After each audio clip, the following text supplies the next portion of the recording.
Thanks for joining us for a review of the July 2019 Ag Economy Barometer survey results. I'm Jim Mintert, Director of the Center for Commercial Agriculture here at Purdue. And I'll just review the results for you briefly. And of course, you can always get a complete copy of the report at purdue.edu/agbarometer. The index for the Ag Economy Barometer rose pretty sharply this month to a reading of 153. That was up from 126 a month ago and all the way up from 101 2 months ago. That's the largest two-month increase we've ever had in the Ag Economy Barometer since we started collecting data back in 2015. The index of current conditions also improved, as did the index of future expectations, but the real driver of the increase in this month's Ag Economy Barometer was the index of current conditions, which rose from a reading of 97 in June to a reading of 141 in July. The sentiment improvement was also reflected in farmers having a more positive view of making large investments in their farming operation. The Large Farm Investment Index rose from a reading of 42 in June to a reading of 67 in July. That 25-point improvement was the largest one-month improvement we've ever had in that Large Farm Investment Index. Farmers also had a more positive attitude with respect to farmland values. Looking out 12 months, the percentage of farmers expecting farmland values to increase over the next year rose from just 10% in June to 21% in July. And when we asked them for their perspective on what farmland values are likely to do over the next 5 years, they also had a more positive view there as well. In June, 45% were expecting farmland values to rise over the next 5 years. In July, that increased to 53%. Corn Belt farmers had a very challenging spring planting season and a lot of difficulty getting their corn and soybean crops planted.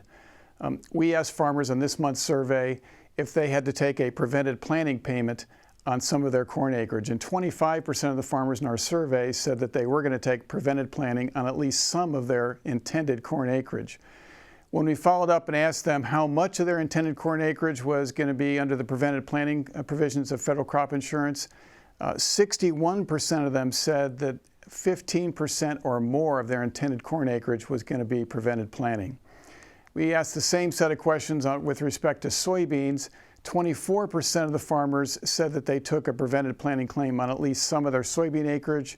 The percentage of their acreage that wound up in prevented planting wasn't quite as large as in corn, but still 60% said that they were going to take prevented planting on at least 10% of their intended soybean acreage this year. We've also been asking farmers about their attitudes with respect to the trade dispute with China, particularly as it relates to soybeans. One of the questions we've been asking going back to March is, do they think the soybean dispute with China is likely to be settled quickly? And the first few times we asked that question, we asked it relative to July 1. The last two times we asked it relative to September 1.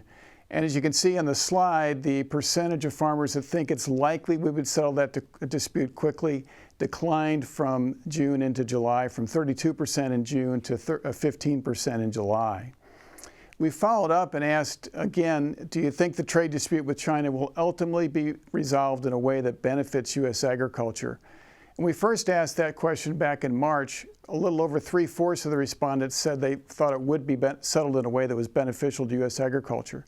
That percentage was declining into the spring, rebounded a bit in June, and then rebounded again here in July, and essentially took us back to where we were in March, with 78% of the farmers responding that they think the trade dispute will ultimately be resolved in a way that's beneficial to U.S. agriculture. That wraps up our summary of the Purdue CME Group Ag Economy Barometer. Our next release will be on September 3rd, and if you want a complete copy of this month's report or any of the prior reports, you can find those at purdue.edu/agbarometer. Thanks for joining us. On behalf of the Purdue Center for Commercial Agriculture, I'm Jim Mintert.